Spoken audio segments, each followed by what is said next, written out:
नमस्कार मित्रों, एक बार फिर से स्वागत है आप सभी लोगों का। जैसा कि कल वाली कक्षा में मैंने आप लोगों को कहा था कि हमने जो परिसंचरण तंत्र पढ़ा है उसको एक बार पुनः 10वीं कक्षा के आधार पर, जो 10वीं कक्षा की एनसीईआरटी की बुक है उनके आधार पर, आरबीएसई एनसीईआरटी दोनों एक ही है, उनके आधार पर हमको देखना है। तो 10वीं कक्षा के आधार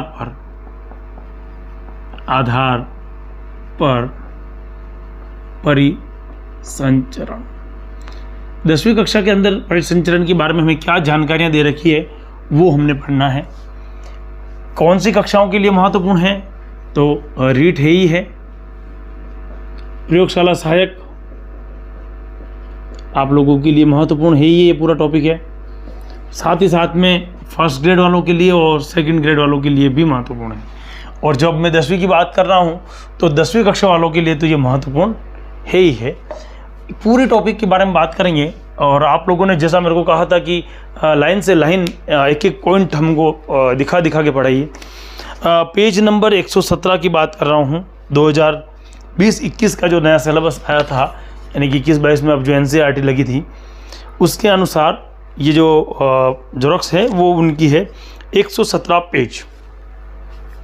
पृष्ठ संख्या में लिख रहा हूँ 117। एक एक पॉइंट की विवेचना करेंगे। सबसे पहले इन्होंने कहा है कि पिछले अनुभाग में हमने देखा कि रुधिर, भोजन, ऑक्सीजन और वर्जन पदार्थ का हमारे शरीर में वहन होता है। देखिए चीज इन्होंने बोला है, रुधिर, भोजन, रुधिर रक्त के बारे में बात करी, भोजन के बारे में बात करी, ऑक्सीजन के बारे में बात करी और जो अपशिष्ट पदार्थ है वो करी। में सीखा कि एक तरल संयोजी उत्तक है। क्या कह रहा है, रुधिर कैसा है, रुधिर एक तरल, ये अपन पढ़ चुके थे जब अपन ने बीए का रिवीजन लोगों के लिए करी थी, तब मैंने बोला था कि क्या है, एक संयोजी उत्तक है, संयोजी उत्तक है। आप लोगों को मैं यहाँ पर क्लियर कर देता हूँ कि उत्तक किसे बोलेंगे, कोशिकाओं का ऐसा समूह जिनका कार्य और संरचना क्या होती है, समान होती है। फिर भी अगर कोई लिखना चाहे तो नोट डाल के लिख दे, उत्तक किसे बोलेंगे, तो उत्तक कोशिकाओं का ऐसा समूह जिनकी संरचना, कई बार एक नहीं होती, ध्यान रखना पर, जिनकी संरचना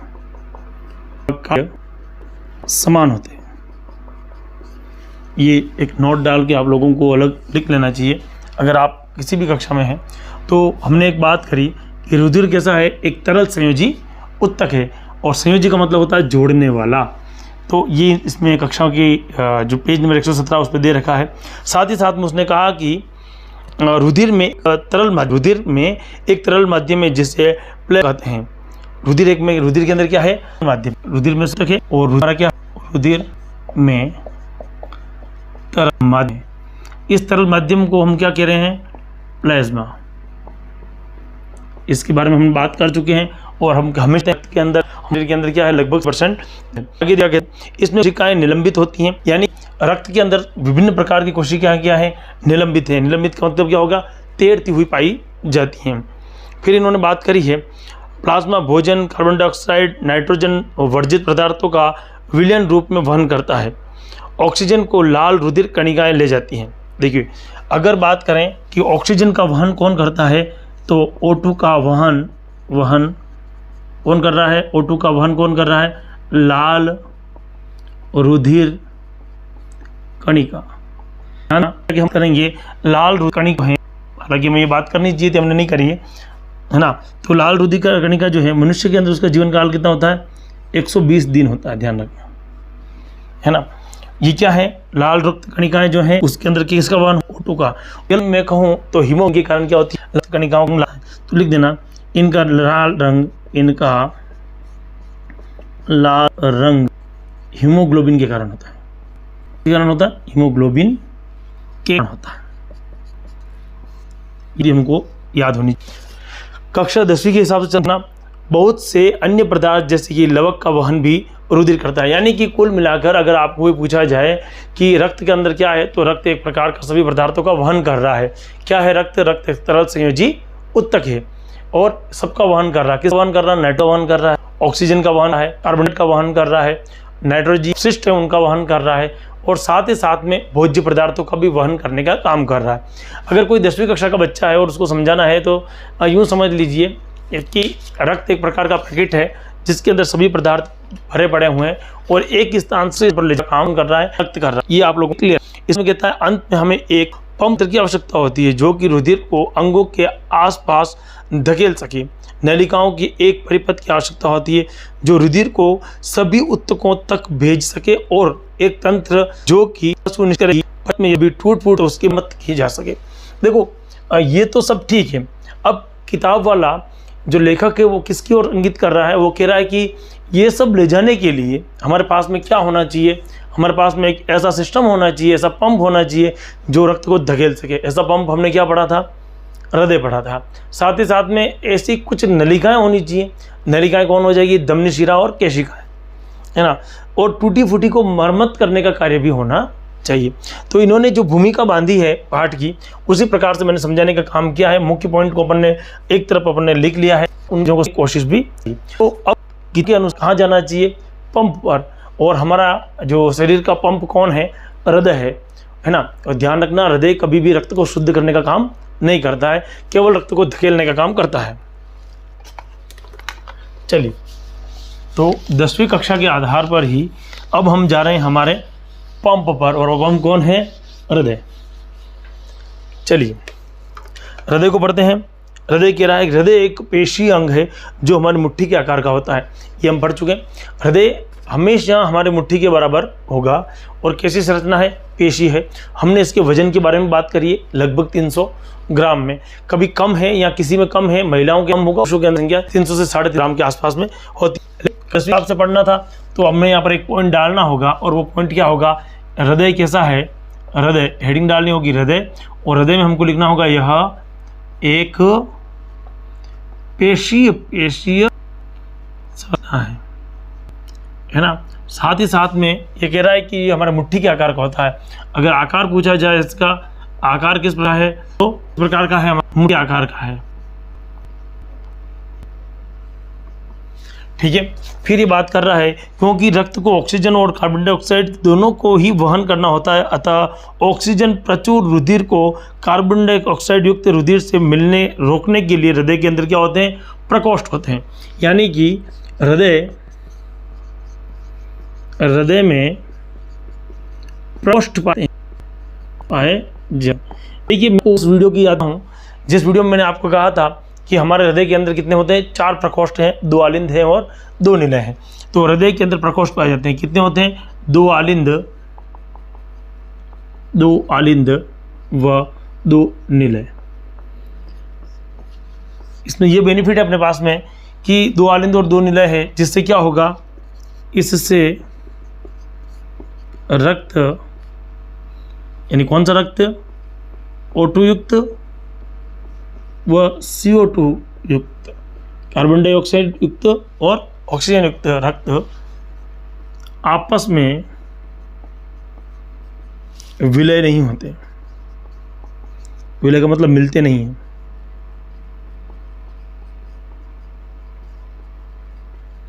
ये बात समझ में आ गई। हृदय के अंदर क्या है? प्रकोष्ठ पाए जाते हैं, ये हमें ज्ञात होना चाहिए। फिर इन्होंने कहा कि ऑक्सीजन होता है, ये होगी बात। कार्बन डाइऑक्साइड युक्त प्रचुर रुधिर को कार्बन डाइऑक्साइड युक्त छोड़ने के लिए रोकने के लिए हृदय के कई अंदर प्रकोष्ठ में बांटा गया है। कार्बन डाइऑक्साइड प्रचुर रुधिर को कार्बन डाइऑक्साइड छोड़ने के लिए फफूस में जाना होता तथा फफूस के ऑक्सीजन रक्त को हृदय में लाना होता है। देखिए थोड़ी सी लैंग्वेज इन्होंने क्लिष्ट कर रखी है। सीधी सी बात क्या कहना चाह रहे हैं? जो अशुद्ध रक्त है, कार्बन डाइऑक्साइड वाला जो रक्त है, उसको कहाँ लेके जाएंगे? फेफड़े में लेके जाएंगे। किसको लेके जाएंगे? फेफड़े में CO2 वाला रक्त प्रवेश करता व ऑक्सीजन युक्त रक्त बनकर निकलता है। वहां पर क्या होगी? केशिकाएं पाई जाएंगी, कुपिकाएं पाई जाएंगी, और वो कुपिकाएं और केशिकाएं क्या करेंगी? ऑक्सीजन को अपने साथ में जोड़ देगी रक्त के साथ में, और कार्बन डाइऑक्साइड को ले लेगी। तो यही बात इन्होंने वापस ऑक्सीजन युक्त को हृदय जाना है। यह ऑक्सीजन युक्त रक्त को हृदय में लाया जाता है और यह ऑक्सीजन प्रचुर रुधिर तब से भागों में हृदय के द्वारा पंप करता है। हम क्या करेगा, अंदर जो पंप करेगा, कैसे करेगा, इसके भी हमने 4 प्रकोष्ठ देखे थे, आप लोगों को याद होगा। हमारे पास में जो दायां आलिंद है उसमें अशुद्ध रक्त था, दायां आलिंद के बाद दायां नीले के अंदर अशुद्ध रक्त था, जबकि बाएं आलिंद के अंदर शुद्ध रक्त था और बाएं नीले के अंदर भी क्या था, शुद्ध रक्त था। मैंने कहा था कि बाएं नीले की दीवार जो है मोटी होती है और वो पूरे शरीर के अंदर क्या करेगी, रक्त को पंप करने का काम करेगी। तो यहाँ तक भी आप लोगों को क्लियर हो जाता है। अब विभिन्न चरणों से समझ सकते हैं, इसमें चरण इन्होंने दे रखे हैं। ऑक्सीजन प्रचुर रक्त फेफड़ों से हृदय में बाईं ओर प्रकोष्ठ के अंदर और बाएं आलिंद में आता है और इस रुधिर को एकत्रित करते समय बायां आलिंद शिथिल हो जाता है। कहना क्या चाह रहे हैं कि बाएं आलिंद के अंदर जो है, ये आपका बायां आलिंद है, फेफड़ों से जो रक्त लाया गया था वो रक्त कहाँ पर लाके छोड़ा जाएगा, बायां आलिंद के अंदर छोड़ेंगे। जब बायां आलिंद के अंदर रक्त आएगा तो ये जो आलिंद है, बायां आलिंद है, वो कुछ शिथिल हो जाएगा, ढीला पड़ जाएगा, ताकि रक्त को पूरा का पूरा ग्रहण कर सके। ये बात ये कहना चाह रहा है, जिससे शिथिल हो जाता है। जब अगला प्रकोष्ठ बायां निलय में फैलता है तब यह संकुचित हो जाता है। जैसे इसको रक्त को नीचे की ओर पंप होता है, ऊपर की तरफ से होगा, संकुचित होगा। हमने लब डब की आवाज़ सुनी थी, हमने उस क्लास के अंदर लब और डब की बात करी थी। अगर नहीं सुनी है तो पुराना वीडियो तुरंत देख लेना। ये कक्षा उसको समझाने के ऊपर आधारित है। खाली मेरा ये प्रयास है कि हमने जो पढ़ लिया है उसको 10वीं के आधार पर पढ़ रहे हैं, ये उसके लिए केवल एक हेल्प करने के लिए है। कुल मिला के हमने क्या समझा है, कुल मिला के हमने किताब वाला ये कहना चाह रहा है आप लोगों को, जो फेफड़ों से रक्त आया है बाएं आलिंद में आता है, बाएं आलिंद से बाएं नीले में जाता है, और बाएं से आएगा पूरे में सर्कुलेट होगा, वो सीधा जाने के बाद वापस कहाँ पर पास में दायां आलिंद आएगा और दाएं आलिंद से कहाँ चला जाएगा, दाएं नीले में चला जाएगा, और दाएं नीले से कहाँ जाएगा, वापस फेफड़ों के अंदर जाएगा, और ये प्रक्रम चलता रहेगा। यही कहने का इनका अभिप्राय है। अभी तक हमने 117 पेज के कुछ लाइनें पढ़ ली है, उसके बाद में हम आगे चल। आलिंद अपेक्षा नीले पेशा कैसी होती है हम चढ़ते, क्योंकि पूरे शरीर के अंदर क्या होता है, रक्त भेजना होता है। पूरे शरीर में अगर नीले को पंप करना है तो उसकी दीवार मोटी होना जरूरी है ना। जब और नीले होते हैं तो उनके अंदर वॉल्व उल्टी दिशा में है। हमने देखो की बात करी थी, ध्यान हो तो इन 3 वॉल्व के अंदर आपको ध्यान होगा कि जैसे ही यहाँ पर द्विकपाटी वाले त्रिकपाटी वाले की जो हमने बात करी थी, तो वापस जाने देना यहाँ थी, याद आ रहा होगा। पुरकिंज को तंतु की हमने बात करी थी, है ना।